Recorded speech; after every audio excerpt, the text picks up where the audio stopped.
At sabi naman nyo, sa batas ninyo, malinaw ang parusa. Ang problema po, hindi yan ang nangyayari sa ground. Nabanggit din niya, pero hindi ito ang nangyayari sa baba. So baka ang problema ay sa halip na amendahan yung batas, ipatupad ng tama yung batas. The main author of the Juvenile Delinquency Act, Senator Pangilinan.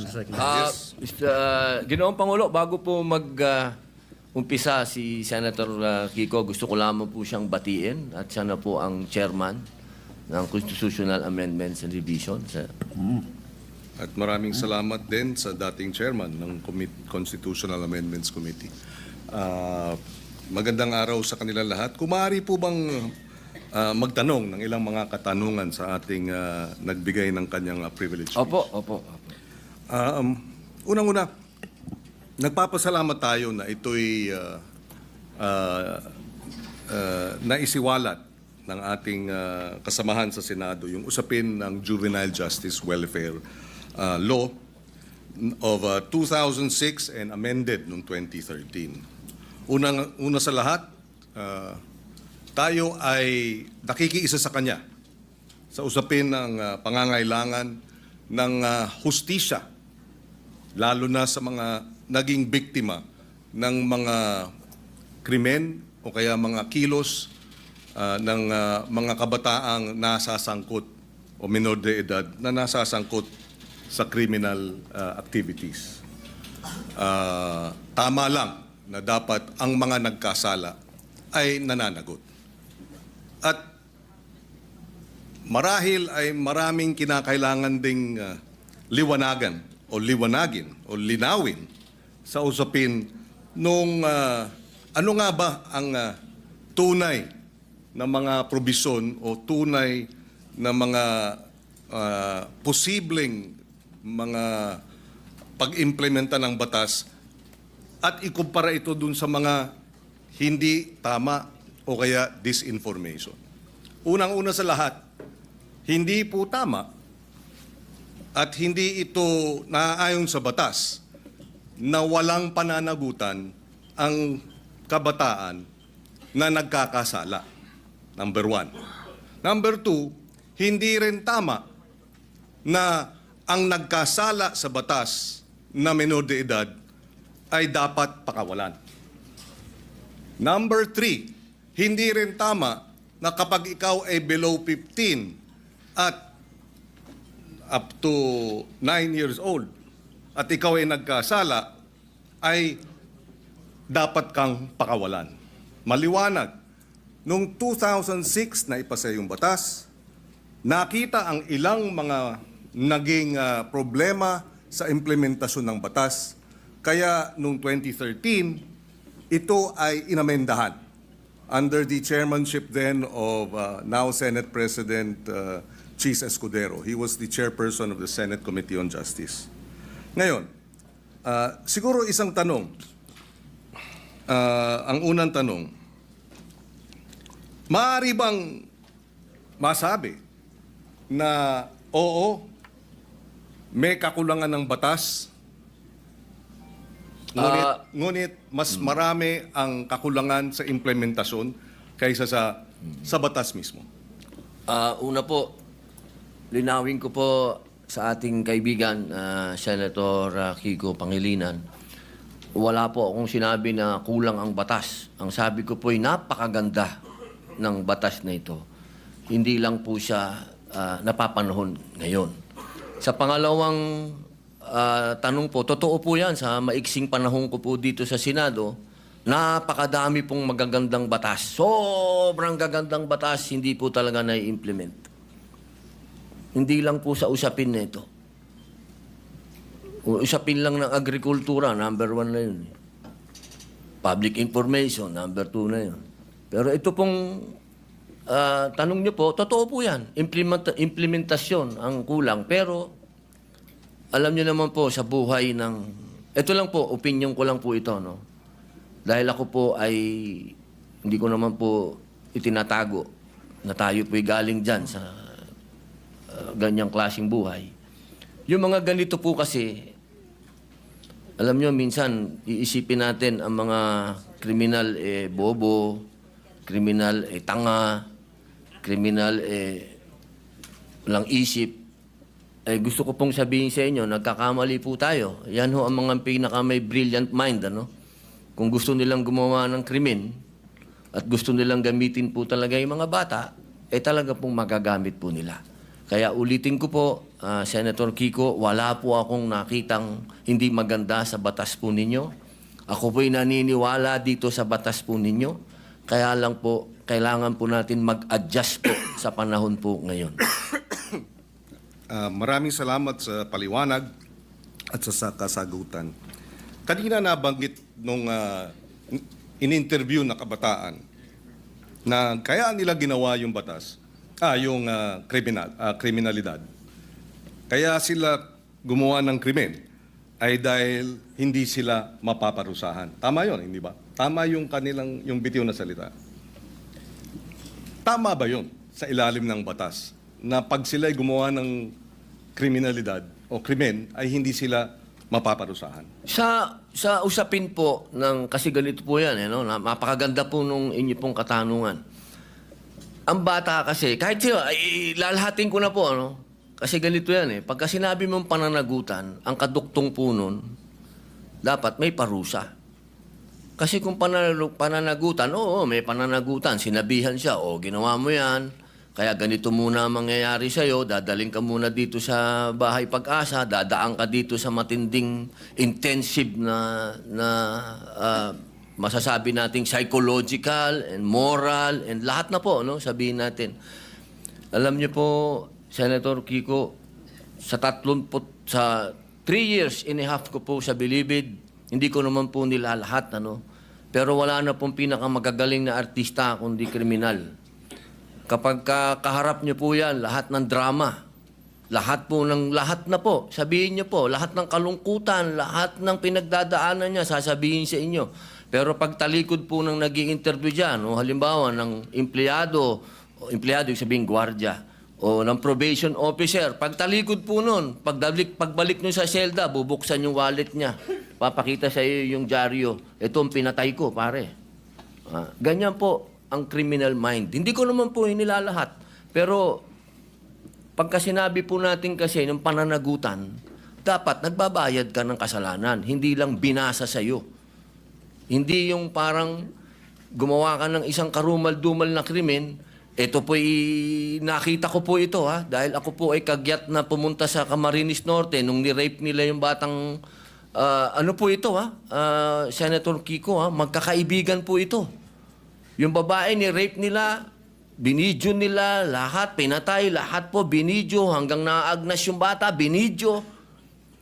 Pagdating po, kasama po ako doon, nung dinala po doon sa Bahay Pag-asa, ang sabi nung bata, hahantingin ko kayo. Sabi doon sa mga, papatayin ko kayo. Sabi doon sa mga pulis. Ilang taon yung batang yun? 13 po. At ilang taon yung grupo sila, hindi ba? Grupo po. 13, 15, yung isa po 16. Yung bata pong ni-rape nila, 13 din. Yes. Okay. Kaya ako tinatanong yun dahil yung bitiw na salita ng bata dito sa video na sinasabing ginawa namin ng krimen dahil alam namin hindi kami mapaparusahan ay maling impormasyon. Hindi tama na hindi sila mapaparusahan. At yung mga edad 16, 15, oo, menor de edad, pero maliwanag sa batas na maaari silang litisin bilang mga nasa hustong gulang na kapag napatunayan na meron silang discernment. At ang katunayan niyan, yung magwad killings, dahil sila ay menor de edad nung naganap, pero sila ay 16 at 17, sila ay nilitis bilang mga nasa hustong gulang at sila ay nakakulong ngayon. In other words, hindi tama yung sinasabi na dahil menor de edad, hindi pwedeng parusahan. Dahil yung dalawang involved sa magwad killings, pinarusahan. Nakakulong ngayon. Yun ang puntong isa. Ayaw nating mangyari ang mga ito. Dapat lang mabigyan ng hustisya ang mga biktima ng karumal-dumal na krimen na galing sa menor de edad. Subalit hindi tama pag sinabing kapag menor de edad dapat pakawalan, number one, dahil pag pinakawalan yan, labag sa batas yan, at dapat parusahan yung mga nagpapakawala ng mga menor de edad na nagkasala. Yan ang batas. Iba ang batas, iba naman ang implementasyon. Yung nagsasabi namang pinakikita yung birth certificate, may pananagutan din ang mga magulang sa ilalim ng batas.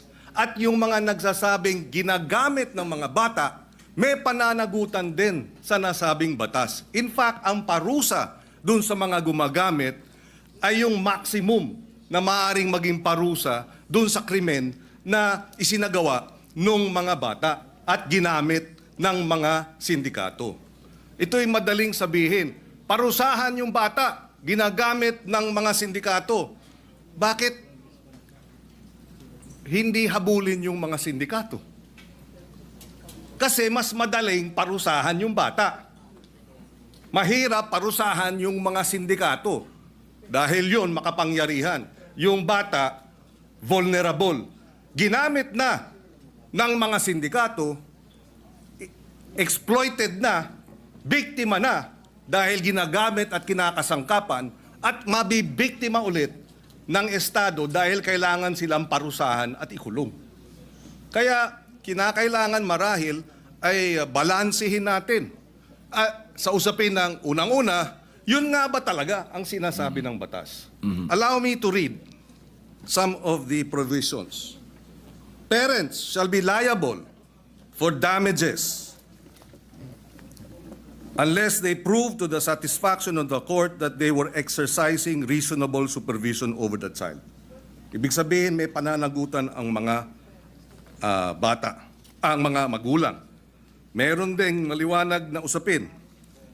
Pananagutan ng mga gumagamit sa bata, Section 20C. Any person who in the commission of a crime makes use, takes advantage of, or profits from the use of children, including any person who abuses his authority over the child, shall be, or instigate the commission of the crime, shall be imposed the penalty prescribed by law for the crime committed in its maximum period. So kung ginamit sa droga, maximum sentensya sa usapin ng illegal na droga ang ipapataw dun sa mga magulang o sa mga adults, sa mga sindikato na gumagamit sa mga bata. Again, ihiwalay natin yung implementasyon ng batas. Kung mayroong mga kakulungan, dapat managot sila. Pero iba naman ang batas mismo. Opo, katulad po ng sinabi ko kanina, wala po akong nakitang hindi maganda po sa batas po na ginawa po ninyo. Sa umpisa pa lang po ng aking talumpati, ay yan na po kagad. Sinabi ko po ay napakaganda. Yun lamang po sa usapin, doon lamang po sa edad. At yun po talaga ang aming intensyon na bumaba po ito. Dahil sa nakita naman po natin, talagang yung mga nakakagawa po ng krimen ngayon ay nasa ganung edad na po. Huwag niyo pong isipin na ang aking amenda ay para guluhin o sirain ang honor ng batas po na yan. Hindi po. Ako po ay isang ayon dyan. Yung lamang pong provision na yun. Kailangan lang naman po talaga nating pag-aralan mabuti dahil sa ngayon po talaga aming ginagalang at mahal na Senador Kiko Pangilinan, iba po kasi ang pinanggagalingan natin. Kayo po ay magaling na abogado. Kayo po ay nasa, medyo ironic lang kasi kayo ang nasa posisyon ng akusado. Ako naman ang nasa posisyon ng biktima. Pero iisa lang po yung ating mithiin, proteksyonan ng mga bata. Bata. Opo. Pero yung mga nakagawa po ng mga heinous crime, hindi ko po talaga matatanggap na tatawagin nating mga bata itong mga ito. Tama po yan. At kaya nga nakalagay din sa batas, kung sila ay kumilos at magkaroon ng discernment at kumilos na parang mga tulad ng mga nasa hustong gulang na, from 18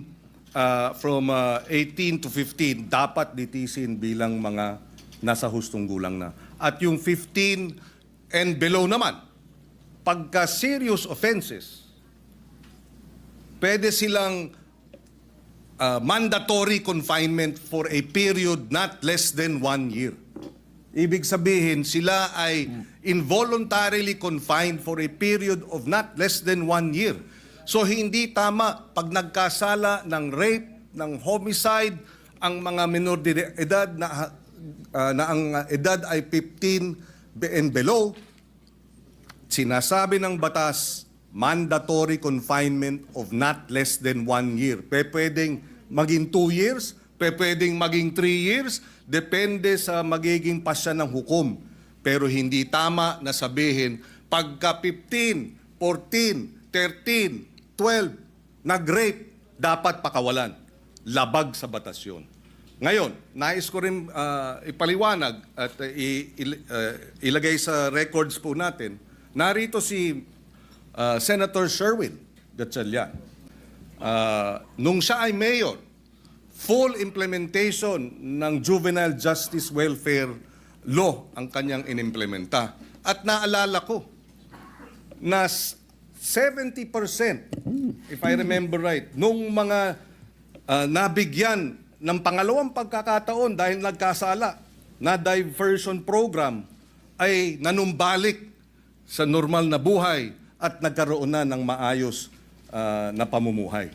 In other words, nais din natin malaman pagdating sa committee hearing, dito sa batas na ito, ilan ang mga nakinabang at nagkaroon ng pangalawang pagkakataon at nagbago ng buhay. Dahil yun naman ang kabila nung sinasabing benepisyo at kahalagahan ng batas na ito. Dahil kung wala ang batas na ito, lahat ng mga nagkasala, diretso sa kulungan, kahit 9 years old, at isasama sa mga hardened criminals. Pero dahil sa batas na ito, hindi na hinahalo sa hardened criminals, sila ay inilagay sa isang diversion program. And Senator Win Gatchalian, in fact, I remember during the debates in his first term, was supportive of adding budgetary support for the full implementation of this law. Kaya we welcome this opportunity to debate this dahil dalawa ang punto rito.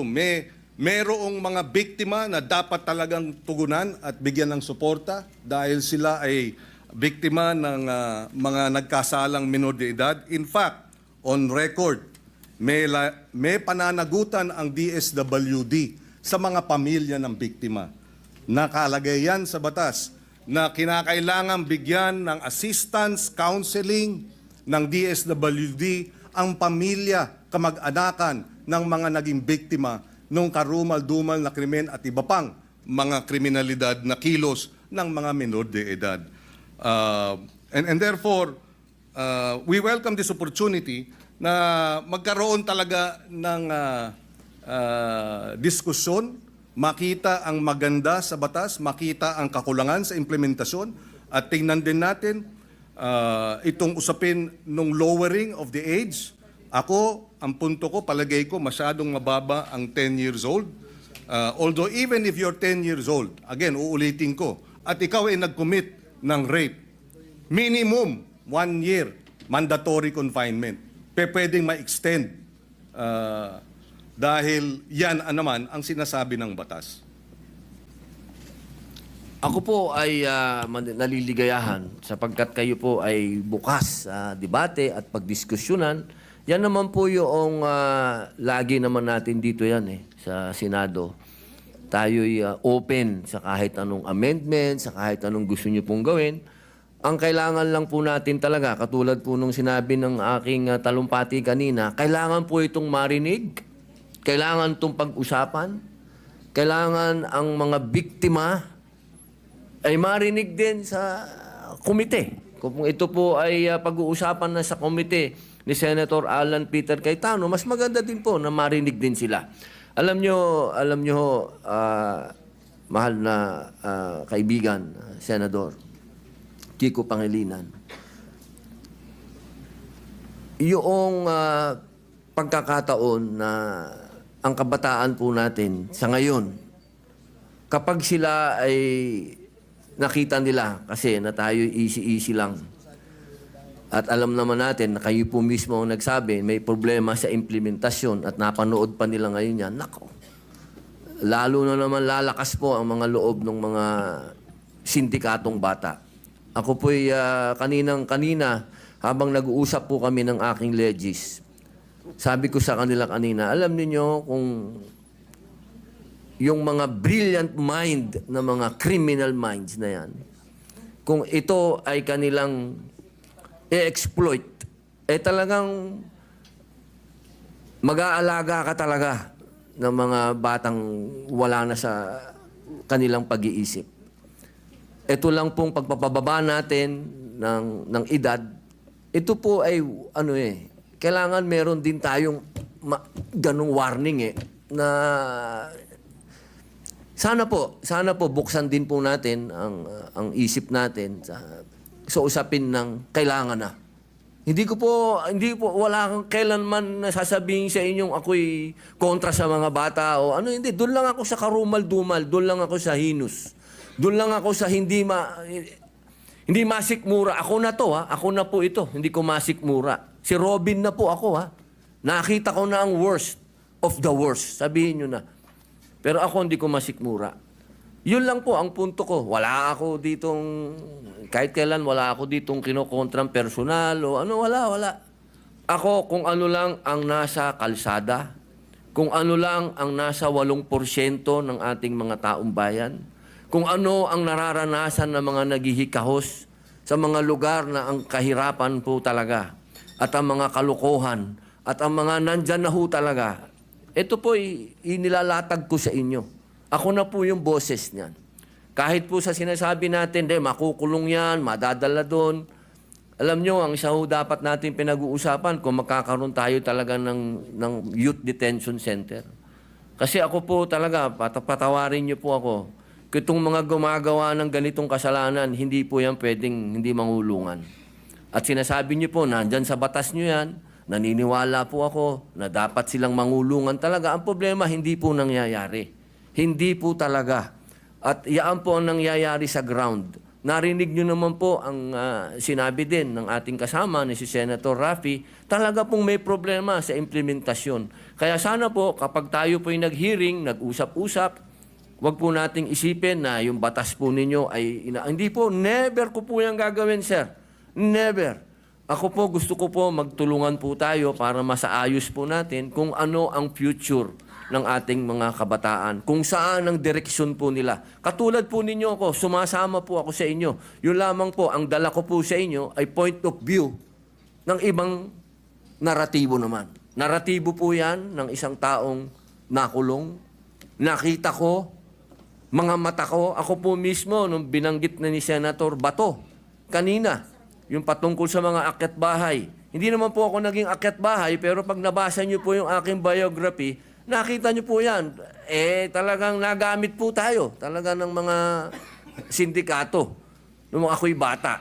Kaya alam ko po ang pasikot-sikot talaga ng mentalidad na to. Kaya sana po, sa usapin na yon, makinig din po kayo sa akin. Total, malinaw naman po na tayo po ay binigyan ng pahintulot ng konstitusyon. Ang sabi, hindi naman lahat pwede kayo abogado dyan. May iba't iba kayong pwedeng magsasaka, pwedeng artista, pwedeng ex-convict. Dahil naniniwala ang saligang batas na lahat po tayo ay may mako-contribute dito. Sa plenaryo na to. Dito sa institusyon na to. At ito po ang aking pinaniniwalaan. Ito po siguro ang magiging contribution ko sa inyo. Nasabihin po sa inyo kung ano talaga ang estado ng ating criminal minds. Kasi talaga po yan, Wala na po tayong magagawa. Tanggapin na natin na nandito yan at paano natin naharapin. Sabi nga po, oo, pwedeng maging deterrent, pwedeng hindi. Ang kailangan lang po talaga ay malinawan natin na may parusa. At sabi naman nyo, sa batas ninyo, malinaw ang parusa. Ang problema po, hindi yan ang nangyayari sa ground. Kaya kailangan po talaga nating revisahin. Kailangan po natin talagang pag-usapan. Kailangan po nating upuan. Kailangan natin itong pag-usapan ngayon na. Huwag nating i-delay. Ang hinihiling po natin, mag-hearing na. Pag-usapan na po ito dahil nangyayari na po natin. Dahil kailan lang yung rape doon sa Quezon City na pinatay yung bata na 8 years old. Ngayon may kinukwento si General Bato po, si Senator Bato na may pinatay lang na pinasok doon sa bahay. Scholar, sinaksak. So, sunod-sunod na po ito, sir. Yun lang po akin na sana ito pong sinabi po ninyo na tatanggapin nyo po lahat. Pag-usapan na po natin sa hearing at dito po sa entablado at magkasundo na po tayo para yung taong bayan po, alam nyo naman po, siguro naman naniniwala naman po ako na pwede tayong mag-meet sa gitna. Pag-usapan natin to. Wala naman pong hindi nakukuha sa pag-uusap.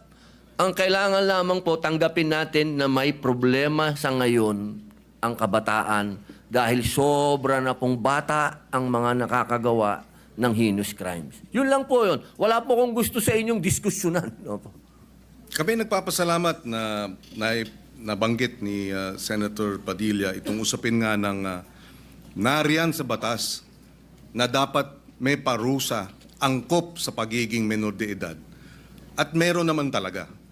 Pwede talagang manatiling confined involuntarily, mandatory confinement for many years. 2-3 years pwede yan kung ikaw nagkasala bilang menor de edad. At nabanggit din niya, pero hindi ito ang nangyayari sa baba. So baka ang problema ay sa halip na amendahan yung batas, ipatupad ng tama yung batas. Pero ganun pa man, pakikinggan natin ang magkabilang panig. Ako'y naniniwala na ang kakulangan talaga is the implementation of the law rather than amending the law. Dahil pagka na-implementa ng tama, within 24 hours ng report, dapat ang batang involved sa serious offenses ay idadala na para sa mandatory confinement. Mabilis ang hinihiling ng batas na kilos ng gobyerno. Pag hindi ginawa yan, hindi yan problema ng batas, problema ng implementasyon. Kaya tayo ay bukas makinig, tayo ay bukas dun sa mga minumungkahi, pero ang ating paniwala, ang ating obserbasyon ay mukhang may kakulangan hindi sa batas kung hindi sa implementasyon niya ito. Dahil uulitin ko, yung mga 12 to 15 na nag-serious offenses, hindi dapat pinapakawala. Yan. At mayroong parusang angkop sa edad nila. At maaari silang manatiling naka-confine involuntarily. Ibig sabihin, wala silang karapatang lumabas. Their liberties are limited by at least 1 year and it can be even more. And finally, siguro, kailangan lang ipaliwanag, hindi po tayo kumbaga, ang sinabi kasi ng ating butihing senador, na siya ay para doon sa mga biktima at ako naman ay para doon sa mga akusado. Hindi po.